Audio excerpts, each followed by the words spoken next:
You had a lot of problems with Carol O'Connor for the Uh-huh. decade plus you worked on that series. Why? We didn't agree about, the scripts. He, let me say quickly, I worship the ground he walked on. He was Archie Bunker. When I read him for the role, I mean, I wrote it. I can't tell you what I had in mind for that character. All I can tell you is Carol O'Connor, because the minute he, he read those lines, that's who Archie Bunker was. I only had the lines and the feeling. He inhabited the character. So we had a lot of interesting fights and so forth, but I never lost the gift of what I had of him in that role. But you had really serious fights. At one point, you even had to go to the network executives. There were things he didn't want to do. Yeah. There's the famous elevator episode. Do you know this? Where, um, And it would have been funny if to a person they all knew it. yes. Um, well, now they'll all go to YouTube and It was watch it. he was on an elevator in a tall building, and he was with a black dude who was reading the New York Times while he Yes. was reading the Daily News. That they got a audience got a kick out of that.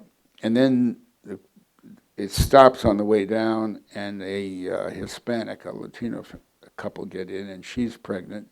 She has just learned, we learned, that she has just learned that she's going to have her baby in about 3 weeks. And then the elevator proceeds to go down further and gets stuck. So here you have those four people in the elevator, 4.5 people. And Soon to be five. and she gets frightened, and the frightening causes her to, she has her baby. Carol just couldn't understand spending the whole half hour in an elevator, and then a baby born in the elevator.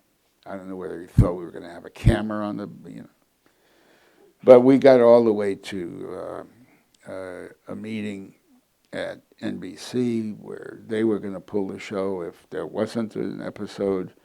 Carol wasn't going to do it. I wasn't going to do it. I was going to do it. Anyway, we went all the way to the end.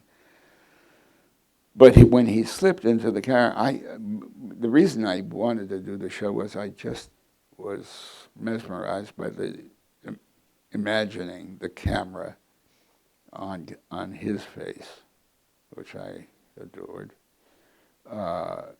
when the sound of that baby being born on the floor. I just had to have that, and it was nominated for an Emmy. I don't know, might have won that year. I don't remember, but his performance was so was glorious. Well, and Gene Stapleton too. Yeah. I mean, in real life, he was a fairly intellectual person, and loved theatre. What was she like? She was, when I was first asked what's she like, I remember clearly what I said because I dwelled on it for years after it. I said, she's always where she is. And it took me some time to realize how stunning that was.